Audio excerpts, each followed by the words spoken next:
In Lovendale, nothing was more sacred than Thursday night speed dating, not even the mayor's mustache waxing appointment, which he once rescheduled just to attend. Hosted at the Lovendale Community Center, a building shaped like a heart because of course it was. The event was less about finding true love and more about making rash emotional decisions under fluorescent lights. The rules were simple. You got 3 minutes with each date. No background checks allowed. It ruined the mystery. Engagement rings were sold at the snack table for $4.99. Buy 2, get a 3rd free. Tina, 32, florist, dramatic sire, lover of candle scents with names like Lighthouse Sadness and Misty Cow Regret. Brad, 35, beekeeper, wore all beige, had strong opinions about honey viscosity, and had once given a TED Talk titled Buzzed but Not Bitter. When their eyes met, it was magic. Mostly because Tina had just spilled an entire pitcher of rosewater lemonade onto the table, and Brad had leapt up and screamed, "Bees hate citrus." Tina, "Odd, you protected me from hypothetical bees." Brad, panting, "Serious, I protect what I love." Tina, "Do you love me?" Brad, "Well, I mean, I've known you 84 seconds, but yes." Tina, "Then marry me, brave beige warrior." They jumped up on a table and screamed, "Love can't wait." Someone in the back yelled, "We got another one," and rang the Lovendale emergency wedding bell, usually saved for Tuesday taco-themed ceremonies. By Friday morning, they were technically married, and on Saturday afternoon, technically divorced. Tina developed a sneeze every time Brad opened his hive jar collection in the house. Brad tried to introduce his bees to her shop as pollination in turns. They stung a bridal bouquet. A bridesmaid at a wedding sneezed near the bouquet and said it tasted angry. Brad brought honey to bed. Tina brought antihistamines. Romantic tension was replaced by swelling and EpiPens. By Sunday morning, they stood in the parking lot of Judge Magda's weekend divorce booth, eating separate cinnamon rolls in silence. Brad, "You know, I still think we had something." Tina, "We did. It was a shared delusion wrapped in pollen and poor impulse control." Brad, nodding fair. "Want to be friends?" Tina, "Let's wait 5 minutes before deciding anything else." In Lovendale, Mayor Lenny Pickle was more famous for his love life than his mayoral policies. Sure, he'd once banned sidewalk chalk because it made him emotional. But his real legacy was that he could not stop getting married. Lenny had walked down the aisle 14 times. His longest marriage lasted 11 days. His shortest, barely longer than a sneeze, was 3 minutes and 12 seconds. It was officiated by a priest on rollerblades who ran off before the couple could finish arguing over the wedding hashtag. Most of the townspeople didn't mind Lenny's romantic instability. In fact, they admired it. Mrs. Crundle, the 89-year-old town gossip and proud inventor of the term emotionally flammable, once said, "Lenny's like a chocolate fountain at a fondue party. You know it's going to be messy, but you still dip your marshmallow in anyway." Lenny meets Delilah. It happened on a Tuesday. Lenny was giving a speech titled Fiscal Responsibility and the Power of Love in the town square when he locked eyes with Delilah, a street-performing mime who had just finished pretending to eat an invisible banana. Their connection was immediate and confusing. She mimed a heart. He clutched his actual chest. Lenny live into microphone. "Citizens of Lovendale, excuse me, but this woman just made me feel like a jelly donut in July. Squishy, sweet, and just a little bit sticky. I think I'm in love." Delilah, still in character, performed an interpretive mime routine titled, "The Daring Escape of My Emotionally Guarded Soul." The crowd gasped. Someone threw a bouquet. Someone else live-streamed it under the hashtag Marry the Mime. 15 minutes later, they were married on the back of a moving fire truck while the Lovendale marching band played Can't Help Falling in Love, using only kazoos and spoons. The honeymoon, mostly in silence. Lenny quickly discovered that life with a mime was harder than expected. Day 1. He tried to argue over what to eat for dinner. She pretended to be trapped in an invisible box. Day 2. She mimed her feelings about his snoring. Lenny interpreted them as a polka routine. Day 3. He took her to a karaoke bar. She stood still for 3 hours. The crowd gave her a standing ovation. Lenny cried into a plate of nachos. By the end of the week, Lenny was sitting in his office eating a donut, scribbling the words, "Mime prenup," on a legal pad. The inevitable divorce. They amicably divorced after 6.5 days. Delilah signed the papers in invisible ink, which the judge accidentally tried to microwave. And Lenny gave her a parting gift, a single kazoo and a hug so awkward it made a squirrel blush. At the press conference, Lenny addressed the media. Sometimes love speaks loudest in silence. And sometimes it just means you can't ask your wife to pass the salt. Delilah blew him a kiss, silently, obviously, and walked off into the sunset dragging an imaginary suitcase full of imaginary dreams. Lovendale residents responded in classic Lovendale fashion by impulsively planning a mime-themed speed dating event. Tina, newly single again, attended in a full face of mime makeup. Brad the beekeeper showed up with a jar of bees he named Quiet Bees. 3 couples got engaged during a game of charades. 1 man proposed to a lamppost. Mayor Lenny watched from the sidelines with a hopeful gleam in his eye. "Maybe the lamppost is single," he whispered. Toby Jenkins was only 14 months old, but in Lovendale, he was already a legend. Not for walking early. Not for saying his first word, which was meh. No, Toby had a sixth sense for spotting terrible romantic decisions before they happened. He wasn't magic. He wasn't even especially bright. What he was tired. Tired of watching adults around him fall in and out of love faster than he could finish a banana. While other babies stacked blocks or giggled at jingles, Toby pointed dramatically at people mid-proposal and screamed like he'd seen a ghost in a tuxedo. On a sunny Saturday afternoon, Clark Henderson, a hopeless romantic and part-time ukulele instructor, decided it was time to win back his ex-girlfriend, Jessie, who had recently dumped him for composing a love song that rhymed intimacy with rotisserie. Clark had trained 8 chickens, yes, live chickens, each to wear tiny sandwich boards spelling out "Marry Me" and to march in formation. Did he know chickens could not spell, march, or obey commands? No. Did that stop him? Also no. The big reveal took place outside Jessie's yoga studio. Clark waited behind a bush, whispering to the birds. "All right, cluckins, pecky menage, sir peckalot showtime." The chickens burst onto the sidewalk in an erratic, flappy mess. 2 birds immediately flew onto a parked car. 1 got stuck in a bike basket. The one wearing the M board pooped on it. The Y escaped into a deli. The message ended up looking more like MERR, which was either a pirate's marriage proposal or an existential threat. Jessie stepped outside wide-eyed, holding a green smoothie and a deep sense of regret. But before Clark could leap from the bush with his ukulele and a rented backup dancer in a tuxedo banana suit, Toby rolled onto the scene in a stroller pushed by his exhausted mother, Denise Jenkins, who just wanted to get to the farmer's market without witnessing a breakdown. Toby spotted the mess of poultry, the man emerging from shrubbery with a glitter cannon, and the stunned woman sipping spirulina. He slowly raised a single chubby finger. "No!" he shrieked with such clarity and force that a nearby squirrel dropped its acorn. Clark froze mid-strum. Jessie blinked. "Did that baby just shout at me?" Denise sighed. "He's been doing that all week." He yelled "stop" at 2 people holding hands at the bus stop and "don't do it" at a guy writing a poem. Clark looked at the birds now wandering into a cupcake stand. Jessie stared at the glitter cannon in his hand, then at Toby, who had now dramatically flung himself sideways in his stroller like a tiny Shakespearean actor. "Wanna just get a coffee?" she asked. Clark lowered the cannon. "That sounds like a really nice, non-legally binding idea." As the 2 walked off toward Java Galaxy Cafe, Toby clapped exactly twice, nodded, and fell asleep mid-snack, his work complete. 1 more disaster dodged.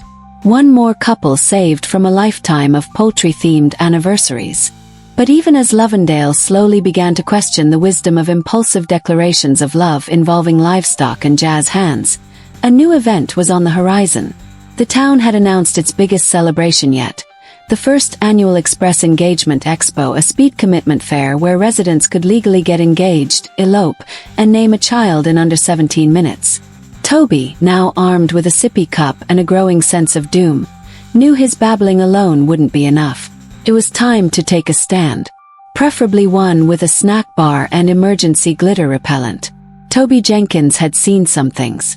Yes, he was a baby. Yes, he thought spoons were magic and believed the moon was following him personally.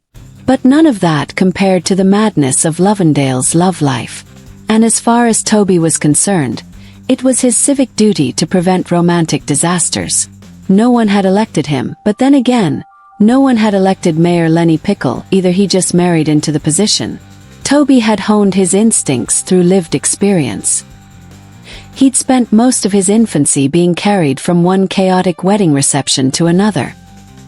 He'd had cake in his ear, confetti in his diaper, and once briefly been the ring bearer at a proposal that happened in the frozen food aisle of the grocery store. He said yes. Then she slipped on a bag of peas. They broke up 2 hours later when he suggested replacing the wedding cake with frozen lasagna.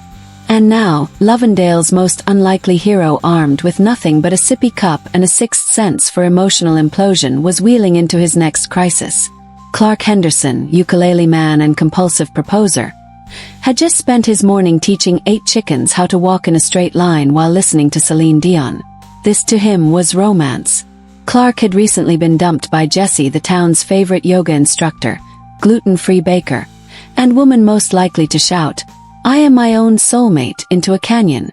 Jessie was spiritual, centered, and allergic to poultry, which made Clark's plan all the more confusing. Still, Clark believed love conquers all, even common sense. He had written a new song titled, "Let's Peep Together Forever," which he planned to sing right after the chickens strutted out with tiny signs reading, "Marry Me." Each chicken had a letter taped to its back using a complicated system involving yarn, duct tape, and unrealistic optimism. Clark had named the chickens things like Beyoncé Cluckles, Sir Henelot, Agatha Christie, and Colonel Beekman. None of them were trained. One was probably a pigeon. The proposal was to take place outside Jessie's yoga studio, mid-Savasana. "Release all tension," said Jessie, her voice calm and firm, "and ignore any poultry-related hallucinations." Right on cue, the chickens burst onto the sidewalk. Total chaos. 2 chickens sprinted in opposite directions like they'd been launched from a cannon. One tried to fly but mostly just screamed. Colonel Beekman waddled into traffic. Beyoncé Cluckles got tangled in the yoga studio's welcome mat and somehow pooped out the letter M. What was meant to say, "Marry me," now read, "Me-RR," with feathers stuck to half the letters and one chicken just standing on its sign looking confused. Clark popped out from behind a nearby bush, wearing a white tuxedo with no pants and holding a glitter cannon. "Jessie, I choose you." Jessie sat up, blinked and said, "Clark, is this a poultry flash mob or a nervous breakdown?" But before he could answer, the stroller wheels squeaked dramatically. And Toby, Denise Jenkins, Toby's mom, was just trying to get him some butternut squash puree from the farmer's market, and had absolutely not signed up for another public meltdown involving chickens. Toby knew what had to be done. He pointed one finger, narrowed his eyes, and with the clarity of a tiny oracle, shouted, "New!" The chickens froze. Jessie froze. Clark dropped his glitter cannon, which exploded early, showering a woman walking her iguana in silver sparkles. Toby flung his snack pouch onto the sidewalk for emphasis and continued, "Bad ad. No pecky. No lovey." The world seemed to hold its breath. Jessie slowly stood up, brushed chicken feathers off her mat, and said gently, "Clark, we broke up because you thought a dozen roses meant literally 12 identical men named Rose." Clark sniffled. "They were nice guys, though. You once tried to hire a marching band for our dinner at Arby's. That was art." Jessie looked at Toby. Toby sneezed and farted simultaneously, a sacred baby omen. "I think," she said, "we should just get coffee." Clark blinked.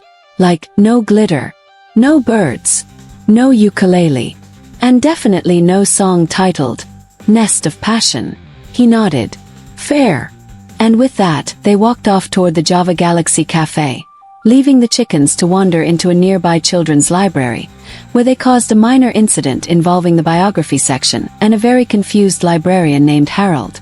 Toby, victorious, leaned back in his stroller like a retired detective. His mom handed him a pacifier. He spat it out dramatically. His work wasn't done. Not yet. Because just then, across town, someone was planning the first annual Express Engagement Expo, where couples could fall in love, legally bind themselves, and name their future dog all in under 17 minutes. They were even offering a free toaster for every rushed commitment. Toby narrowed his eyes and softly, with the gravity of a soap opera star, whispered, "Oh." 2 days later, the streets of Lovendale were covered in rose petals, glitter glue, and emergency relationship counselors handing out pamphlets titled, "So you got engaged in 11 minutes. Now what?" It was time for the first annual Express Engagement Expo, a town-wide event featuring speed dating booths, pop-up proposal stations, spontaneous bouquet cannons, and a suspicious number of accordion players in formal wear. The whole thing was the mayor's idea, naturally. Mayor Lenny Pickle had announced it during a pancake breakfast, saying, "Why wait for love to slowly blossom like a normal plant, when you could inject it with caffeine and fire it out of a t-shirt cannon?" Lovendale responded with its usual level of restraint. None at all. Couples flooded the fairgrounds like bees to a flaming flower. There were booths for custom ring printing, emergency breakup kits, relationship waiver signing, and even a spin the wheel to name your future pet station. By noon, 6 engagements, 3 accidental marriages, and 1 love triangle involving a mime, a barista, and a wax statue of Abraham Lincoln had already occurred. And through it all rolled Toby Jenkins, strapped into his stroller like a miniature secret agent. His mother, Denise, just wanted to buy organic baby carrots and leave. But Toby had other plans. Big ones. He wore sunglasses. Not because he needed them, but because he needed to look like someone who had seen things. He observed a couple proposing via skywriting drone. He watched someone drop to one knee in a bounce house. He saw a guy try to propose using only interpretive tap dance and a grapefruit. Toby muttered something under his breath. It sounded like nope. Then he saw her. The stranger. She was walking through the expo, calm and unaffected. She wore jeans, a t-shirt that said, "I ship me and myself," and a scowl that could curdle oat milk. She paused at a proposal booth, where a man in a tuxedo was weeping into a corsage. She raised an eyebrow and said, "You don't even know her middle name, do you? Is it Cinnamon?" She walked on. Toby stared, slack-jawed, apple puree dribbling from his lip. This woman was immune. Immune to the love fever infecting the rest of Lovendale. Her name was Mara. She had just moved from a neighboring town called Bittergum, known for its community mistrust and award-winning sarcasm. She had never been in love. Not out of bitterness, but because she didn't believe in leap-before-you-look romance. And now she had stumbled into a town where people proposed after sharing a hot dog and making accidental eye contact. Mara stopped near Toby's stroller, leaned down, and said, "You look like you've got the only working brain around here." Toby dropped his juice box, locked eyes with her, and gave her the slowest, most deliberate baby nod in human history. It was an alliance. Before Mara could say more, a marching band of bridesmaids paraded by, followed by a dancing priest holding a megaphone and shouting, "Congratulations, T.O., whoever this is for." A man in a velvet suit leapt in front of a popcorn stand and shouted to a stranger, "Let's get matching tattoos of our horoscopes and each other's faces." Toby blew a raspberry of warning. Mara squinted. "This place is worse than I thought." Together, they watched a pair of newlyweds zip-line into a cake. Mara turned to Toby. "We need to stop this." Toby, with the gravity of a baby who once swallowed a button and survived, reached out his hand. She shook it. The pact was sealed. Operation Love Lockdown had begun. But neither of them knew that Mayor Lenny Pickle was preparing his most unhinged plan yet. A mass proposal event inside a giant inflatable heart featuring fireworks, live llamas, and a remote-controlled hovering delivery system. Toby Jenkins may not have been able to spec full sentences, but he understood this much. The town was about to fall off a romantic cliff, and someone had handed the mayor a jetpack. Literally. Mayor Pickle had rented one. Standing next to Toby was his newly recruited partner in reason, Mara, the only person within city limits who hadn't caught proposal fever. She'd never seen so many people lose their minds simultaneously outside of a sale on air fryers. They had exactly 1 hour until the mayor's finale, the Mega Marriage Mayhem, a town-wide group proposal scheduled to take place inside a 40-foot-tall inflatable heart, filled with pink fog, jazz saxophone solos, and enough confetti to choke a moose. Their first mission was intel. Mara pushed Toby around the fairgrounds in his stroller like a decoy mom while whispering their plan. "We find the ring drones. We crash the heart. And we distract the llamas." Toby nodded and chewed aggressively on a decoy car key. Their first stop was the hovering launch pad, sponsored by glitzygold.com and the Lovendale Council for Romantic Acceleration. A dozen ring-bearing drones were charging at a docking station. each pre-programmed to zoom into the inflatable heart and drop a ring into someone's mimosa. The instructions were printed on a whiteboard. Hovering timeline. 1. Launch. 2. Romantic music cue. 3. Zoom to target couple. 4. Spin. 5. Drop ring. 6. Hover ominously for photos. Mara rolled her eyes so hard it nearly started a breeze. All we need is one person to say no mid-spin, and someone's losing an eye. Toby reached into his diaper bag, pulled out a banana, and hurled it at the nearest drone. It bounced off harmlessly. Mara nodded. A distraction it is. 10 minutes later, an electrical malfunction occurred when a bottle of baby formula somehow got squirted directly into the drone control box. Coincidentally, Toby had recently learned to aim. One drone short-circuited, rose 10 feet into the air, and started playing Careless Whisper at full volume while doing donuts above the cotton candy stand. Chaos bloomed like a dandelion in a wind tunnel. Meanwhile, the giant inflatable heart began to inflate at the town square, wheezing and squeaking like an asthmatic walrus. Inside, a fog machine was already set to swamp level 5, and a confused jazz saxophonist named Vinny Loveflute was practicing his sexy scales. Mara turned to Toby. "Okay, we need to pop the heart." Toby blinked. Mara smirked. "Don't look at me like that. You literally threw a pacifier at a flamethrower last week. You're a loose cannon." The inflatable heart had one vulnerable spot, its zipper entry. Guarded by 2 volunteers dressed as cherubs holding glitter crossbows, it was basically the least secure stronghold in town. They needed a diversion. Cue the llamas. Toby and Mara made their way to the petting zoo pavilion, where 3 very large, very uncooperative llamas named Passion, Snugglelord, and Kevin were getting last-minute glitter touch-ups. Mara picked up a nearby megaphone. "Attention," she said, calmly but with a powerful inner chaos. "The vegetable stand is giving out free carrots to any living thing with legs." The llamas looked at her. Then they looked at the inflatable heart. Then they ran. The inflatable heart exploded into a tangled mess of pink nylon and dreams. The glitter crossbow cherubs ran screaming. Vinny Loveflute's saxophone squealed like it had seen a ghost. And Mayor Lenny Pickle, halfway into his rented jetpack, screamed, "I regret nothing," before accidentally launching into a bounce house filled with toddlers. Couples across the square stood blinking, rings in hand, surrounded by broken fog machines, confused llamas, and Toby, who had climbed on top of a cotton candy barrel and was doing his signature celebratory move, the slow clap. Mara stood next to him, arms crossed, smirking. One couple looked around at the wreckage and said, "Maybe we wait a bit?" Another said, "I'm not even sure I know your last name." A third one added, "I thought you were the DJ." Slowly, the crowd backed away from the altar of impulse. Some hugged. Some laughed. Some tried to pretend they weren't crying into a waffle cone. And for the first time in a long time, Lovendale breathed. No rushed vows.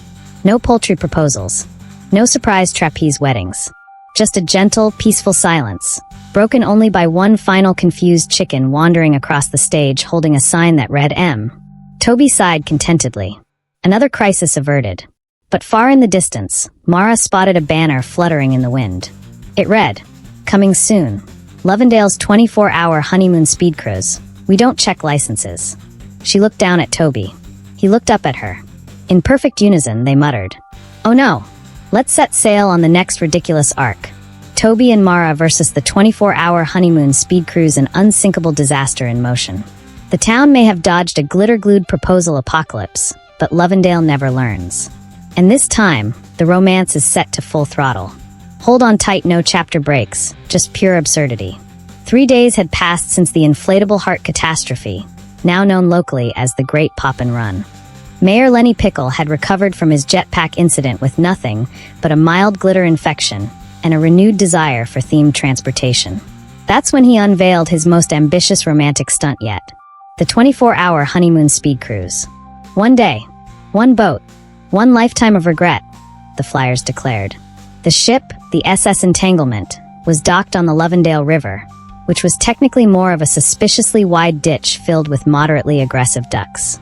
But Mayor Pickle had used the town's entire emergency paddle boat budget to rent a floating venue that had once served as a buffet barge, a pirate museum, and briefly, a floating roller disco. Now it was freshly rebranded with white drapes, romantic LED candles, and a banner that read, "Get married before the sun sets, or your dessert is free." Toby Jenkins was not amused. He stood in his stroller wearing a tiny trench coat and holding what looked like a juice box, but was actually a walkie-talkie modified with stickers and toddler rage. Mara stood beside him, holding 2 tickets to the cruise that she'd borrowed from a love-struck barista and his ex-girlfriend turned fiancé. "You ready for this?" she asked. Toby adjusted his sunglasses and gave a solemn, banana-scented nod.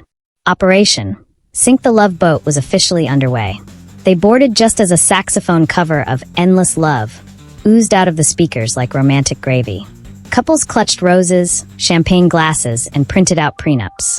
A man in a glitter tux announced, "We'll be setting sail down the Lovendale River shortly. Please find your emergency passion vests under the seats." The boat had everything. A speed marriage booth. Say "I do" in under 90 seconds or your license is automatically voided. A karaoke lounge. Sing for your spouse or face a random duet with a complete stranger. A make-your-own honeymoon souvenir table. Inexplicably sticky. And a llama in a bow tie named Harold, who had somehow wandered on board and was now listed as an emotional support groomsman. Toby and Mara scoped the boat. The captain, a suspiciously tan man named Captain Fabio Romance, stood at the helm, steering with one hand while spritzing rosewater cologne with the other. "Set a course for commitment," he bellowed. Toby grunted. He didn't trust anyone who wore a silk scarf and no shirt. They needed a plan. Mara snuck into the DJ booth and swapped the playlist. Out went love ballads, in came whale noises and an audiobook on tax fraud. Couples began to frown. The mood soured. A woman in a veil whispered, "Did he just say capital gains?" Toby launched phase 2. He released the emergency bubble machine at full capacity. Bubbles flooded the deck. People slipped. One couple tried to kiss and accidentally headbutt. A priest with motion sickness began shouting legal disclaimers. Harold the llama panicked and ate someone's bouquet. It was working, until Mayor Pickle appeared. He rose from the lower deck, wearing a sequined captain's hat and a sash that read "Love Admiral." He shouted, "I now pronounce this ship in international waters of emotion." Mara turned to Toby. "We've got 5 minutes before he declares martial matrimony." Toby produced his secret weapon, a remote control labeled Operation Oops. He hit the button. Down in the engine room, a toaster plugged into a suspicious socket short-circuited and triggered the ship's romance fog machine to overload. A thick pink mist filled the deck. Visibility dropped to 0. Someone proposed to a houseplant. A mariachi band burst out of a lifeboat playing "Love Me Tender" in minor key. Mara grabbed the mic and shouted, "This boat is an emotional insurance nightmare. Turn around now or marry a chair by accident." Couples stumbled around. One man yelled, "I thought this was speed dating, not speed destiny." Mayor Pickle tried to regain control. "Everyone stay calm, the heart jacuzzi is still functional." And that's when the ducks arrived. You see, the SS Entanglement's horn triggered by the toaster failure emitted a sound that exactly mimicked the Lovendale duck mating call. Hundreds of ducks swarmed the boat in a feathery frenzy. Screaming, flapping, quacking. Engagement rings flying into the river like shiny skipping stones. Mara hit the PA system. "Ladies and gentlemen," she announced calmly, "this cruise has officially been downgraded to a raft of regret. If you're holding hands, please release. If you've exchanged vows, please de-exchange them." The SS Entanglement was towed back to dock by 2 very tired canoes and a paddleboarder named Jeff, who didn't sign up for any of this. As the passengers stumbled off the boat, covered in fog, feathers, and humility, Toby chewed a cracker in slow triumph. Mara looked down at him. "We did it." Toby raised one pudgy hand for a high five. But somewhere across town, a new banner was being stapled to the community center wall. "Coming soon. The Love Pyramid, 12 floors of escalating emotion. Only one couple will survive." Toby and Mara stared at the sky. In the distance, thunder rolled. Or possibly someone dropped a fondue fountain. Either way, the war wasn't over.